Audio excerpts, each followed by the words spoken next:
Jamaica is going through painful but needed fiscal adjustments in its economy, but even amidst continued low growth and high unemployment, there is a degree of optimism regarding opportunities in several sectors.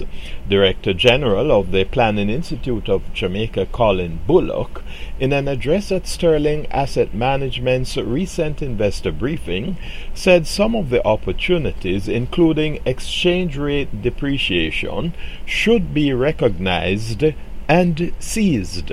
And by this, I don't simply mean buying US dollars and waiting for the exchange rate to depreciate. That's what I'm talking about here. I'm talking about that the exchange rate depreciation changes relative prices in a way which makes it more profitable to replace imports and possibly to penetrate export markets.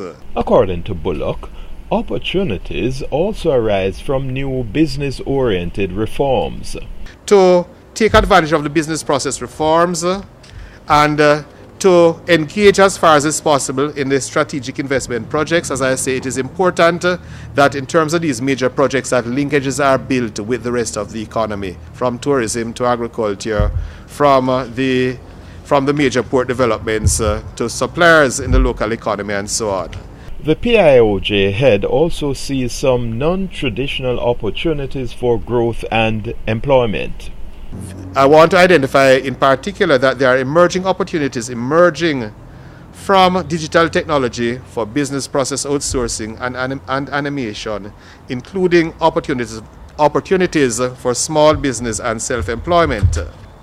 For the individual, it's an interesting time to retool and reinvent oneself to take advantage of the reforms which are being put in place.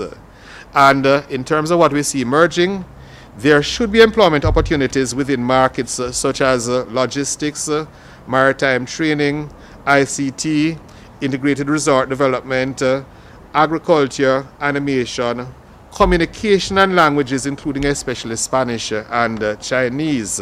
Bullock highlights employment and business prospects in agriculture and other sectoral areas. Regarding sectoral prospects, it is worthy of note that agriculture, forestry and fishing, wholesale and retail trade, repair of motor vehicles and equipment, and real estate renting and business activities show prominently as growing sectors and sources of they are growing and they have also been sources of increased employment. It's always important to hear how Jamaica's multilateral partners feel about the local economy and investment prospects. IDB's country head to Jamaica, Therese Turner-Jones, suggests that a long view on Jamaica may pay off to investors and cited the example of Apple in the early days. The stock price was $7 and basically nobody was buying Apple stocks then.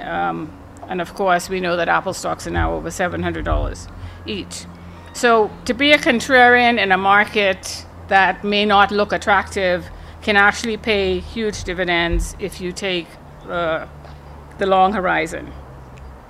But it's also difficult to be a contrarian. We know Keynes's advice, which was that the market can be irrational for a long period. So if you're going to decide to be a contrarian, you need to be able to sit it out for a long period. And I think that's probably one of the lessons that, as an investor in Jamaica, that may be applicable here, because looking at the current macroeconomic environment and thinking about the opportunities to come is going to take some time. It's not going to be in the short term. It may not even be in the medium term. It's going to be in the long term. Should we take this contrarian view and bet on Jamaica? Send me your views via Twitter at OwenJamesJA.